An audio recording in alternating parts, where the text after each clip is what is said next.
Hey Collective, it's Alan. I'm coming to you with another video that will be accompanying a post I'm releasing this afternoon on LinkedIn, which basically centers around kind of the melee and kind of the controversies happening now as a result of the debate, and kind of the time that I had taken away from being on camera or from writing, basically to kind of reflect on my own feelings about kind of some of the more egoish things that we go through when we kind of are right about certain situations, and realizing that I needed to get above the fact that I've been warning everybody as to exactly what was going to happen over the next 4 years, 4 years ago, and as everything has come to pass, I felt kind of a little bit resentful that it wasn't being taken more seriously up until it kind of faces everyone.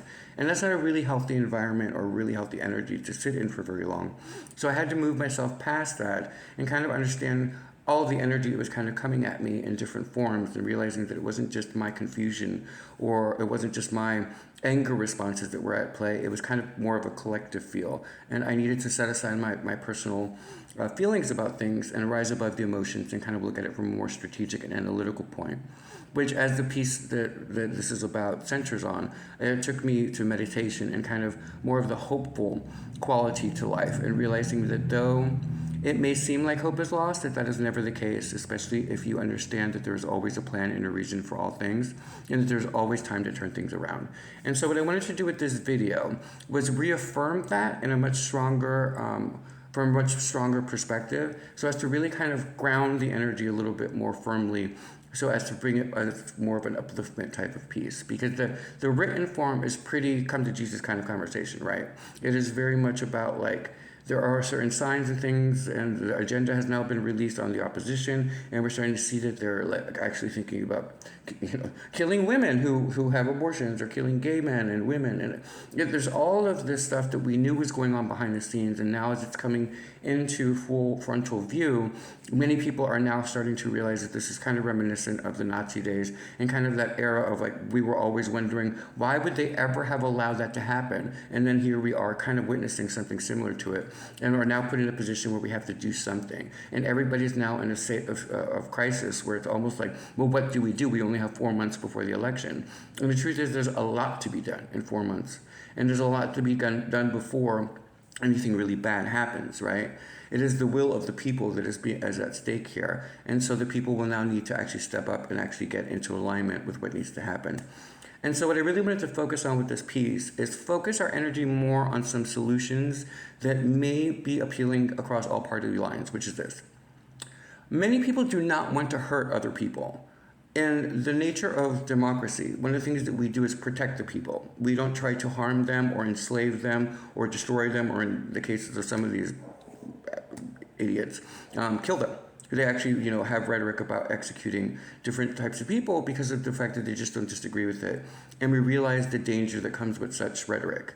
And so one of the things that we can do across all party lines is really look at the situation and ask ourselves if we're going to do something about it. And when we ask that question, we then have to focus on what can we do about it. And so one of the things that I would say to you is, regardless of if you sit to the right, where this is kind of all coming from, they are going to have to face the consequence of, do they want to be affiliated with such rhetoric and with such monstrosities against humanity, or is it a big of enough wake-up call for them to go, wait a minute, this is not the road I want to go on. This is not, especially if you're a God-fearing person. How is all this hatred and intolerance against all of these innocent people, how is that God? So there's like all of these factions that are starting to break off, even from the right side, where they're claiming the rhetoric is coming from, even though it's coming from very, very harshly traditional, very Tea Party-esque type of energies. And so they're going to have to face that shadow on their own accord. But we can be there for them and just be like, well, you can always ask for another candidate. It's really that simple. And the same that you can ask the left to do the same thing. The only difference is in the left, there's a person there who doesn't want to step down, and we're having to face the consequence of what that means, because we don't want to show that we are a weak party. I'm not a Democrat, by the way, but let's say that I'm putting myself in a situation for the purpose of this piece. But you don't want to show weakness. Instead, what you want to do is strength. So if the person doesn't want to step down, which is something that George Clooney wonderfully stated, he basically said, would you please step down so that we don't lose this, because of how dire things are right now. And it really is a dire consequence. I mean, innocent people are going to be hurt if that administration takes office. And there are a lot of consequences that will spread out throughout the collective that we have kind of witnessed before with the whole thing with Hitler. But I'm not equating the person to Hitler. I'm talking about the agenda, not a person. So, but with the left, what I would say is you can always, again, pick another person to run against that person in time of the election. Just because the debates are kind of, when you do that type of thing has already passed, doesn't mean you can't now pick someone else to run against him, even if it means two people running on the same fucking party ballot. Like, you have options. They may not be the most comfortable of options, and now you have to struggle to figure out who it's going to be because you need to stand in stern opposition of that person because of the fact that it's just not. He's not all the way there all the time, and considering all the things that we're up against right now, we kind of need somebody who's 100% always there, and there's nothing wrong with us as the people going, look, we're not saying anything against our party. We're not challenging anything. We're really concerned about this particular mental state and the ability to do the job. And so if you're silencing us, then you are as bad as the other side, and there's no other way to look at it. But there is things that we can do, which is demand that they add another person under that particular heading. But for those of you who are caught in a situation like many of us were, where you're just looking at it and you're going, we knew something was going on in the background, what do we do now? Realize that there is a third candidate. There is an independent party that is perfectly capable of doing the job, even if you don't necessarily agree with all of his points of view. I mean, you're talking about somebody who actually went and fought for humanitarian causes for most of his life, in spite of the name that he has, and made a name for himself. And he did really well. He did one thing that is controversial, and suddenly everybody makes fun of him, not realizing that they were just adding more fire to the separation, and now they're all going to be judged based on that. All the same people who were making fun of him for that particular stance are now probably going to have to kiss his butt because the other one is completely falling apart. And so we can't vote for this person because of all of the heinous things that we know that is going on in the background and for the behavior that he exhibits. But that doesn't mean that we're going to just give up. We're going to have to do something. And so this is where humanity has to come together, and especially in the States, because we are a freedom capital. We used to believe in democracy, and we used to believe in debating each other before all of this came into play. And now we understand all of what was going on in the background, and now have to do an about-face very, very quickly. But where there is hope, there is always a way. So either we choose someone, demand someone from the Democratic side that will run against the other person because of what we're about to lose if we don't. Because I'm not voting for him. It's not going to happen. I'm not voting for him. And I'm not voting for him. So where does that leave us? Well, we need to work together. Everybody needs to get together and go, okay, well, who's another candidate from that side that the Democrats might vote for? And let's put that person up there as well, and let's see which of the two win. At least that would be a better option than just having one person that we all know is not going to win. And just handing over an election to someone who is full of hate and intolerance and is sellable to anyone who give them the money, as opposed to standing for democracy and the challenge that comes with restructuring and recentering the energy that once stood there in order to make it applicable to protect the people that they claim to serve. Meanwhile, you have a third candidate who has a history of doing that, which has been smear campaign to end all creation. Like, literally they've gone after him left, right, and center. And then some of the same people who now may have to vote for him are now realizing that they were the ones bullying him and making him feel like shit for standing up for true democracy. So there's a real big situation going on here, and I needed to center my energy away from the camera and away from the written word so as to really come across in a way that was genuine, which is love, right? I get that we look like we're really screwed right now, but the truth is that would just be an illusion. There is always an opportunity for humanity to step up. And yeah, it may be a quick turnaround, but we don't really have another option. Are we really going to sit back and become what we most feared in the Germans when they did the Holocaust? Are we really going to allow innocent people to be persecuted and hunted down and killed because of freedoms that our country was founded on? Or are we going to step up and start working together and figuring this out very, very quickly? Because without it, we are in danger of something that we are really, really afraid of, which is the complete collapse of everything that we've ever believed in. And we realized in that moment that even the people who say that they're for that became infamous and billionaires off of the democracy that they are now demolishing. Talk about being ungrateful. And then on top of it, go around doing all of the stuff that they can do in order to drive us apart and keep us divided so as the house to fall. That all sounds like an agenda and not a conspiracy. And now that we're faced with the actual forming and the wording that they were used with the Heritage Foundation and all that stuff, allegedly. I mean, we've seen it, but I have to say allegedly. But the point is, now that we've seen it, the same people that you thought were being conspiracy theorists or whatever it was are turning out to be right. And now what are we going to do? And that is the truth of the situation. So, regardless of which side of the aisle you're on, the question now comes down to some very serious topics, which is how do you preserve democracy in a system that wants to demolish it, but still only do it from their own point of view, with people, places, and situations that are saying that it's their way only or no way? And how is that preserving America? And then you have the fact that some of them want to execute innocent people because of their own, whatever dogmatic principles they're coming from, based in ego, hatred, and intolerance, and then claiming to be somehow related to God. And then you have to divide that part. And what do they do? Where do they go now? Then you look to the left again, and you realize that all of these comedians, all of these people who meant well in trying to like boast up their side of the campaign now have egg on their faces because they realize that the person that they were making the most fun of seems to be, at this present moment, the only viable candidate between the two.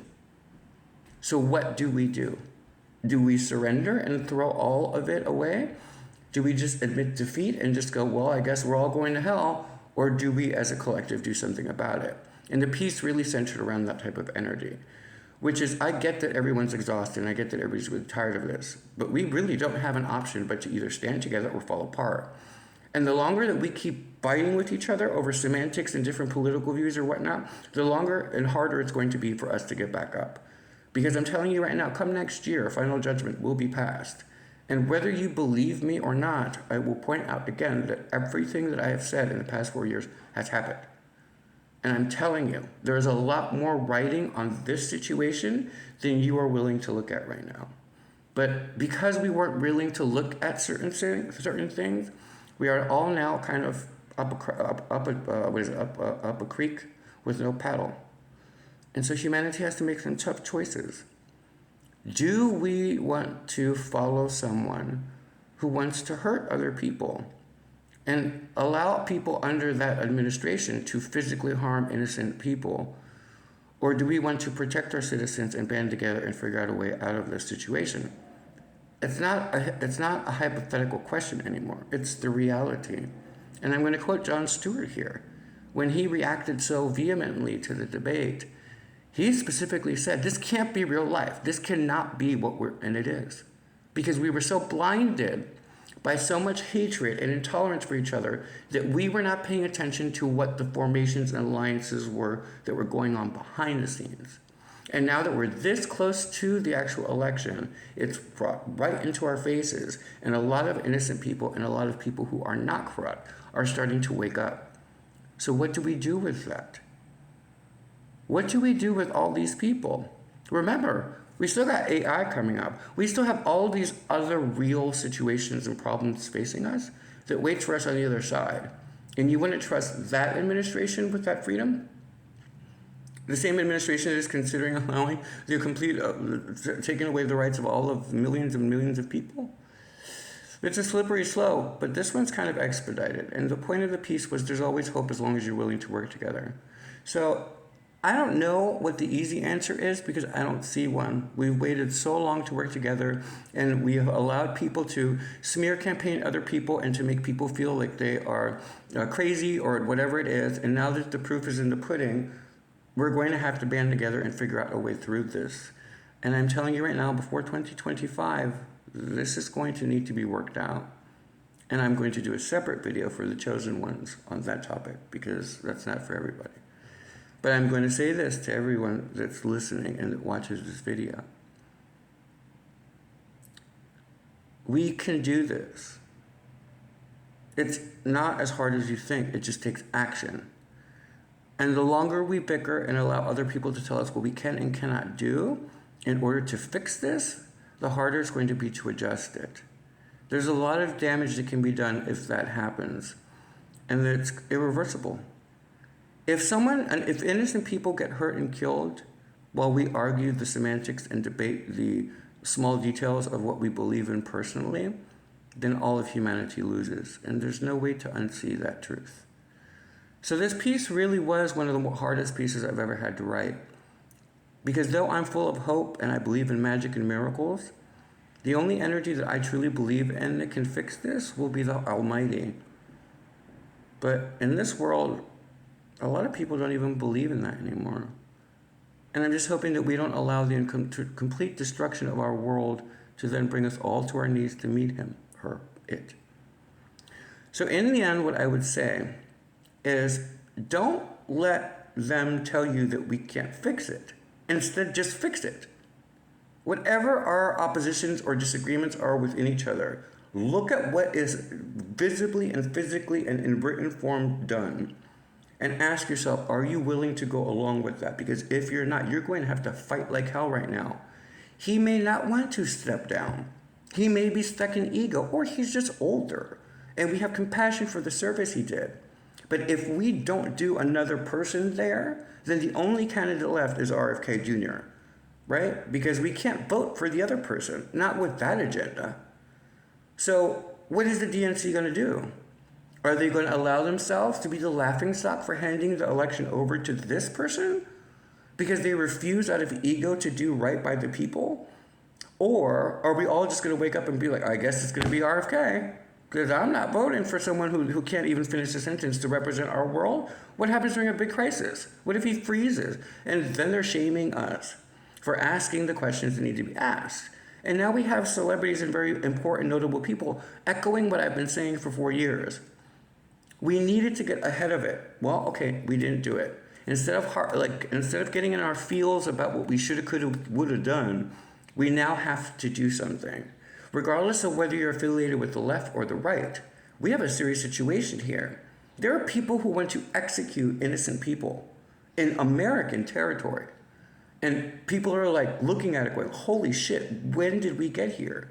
We got here because we allowed ourselves to be distracted by everything that was trivial, things that did not matter. And now there are some stiff consequences if we don't get our shit together. So what say you all? Are you finally ready to work together? Or are we going to let this completely destroy our country?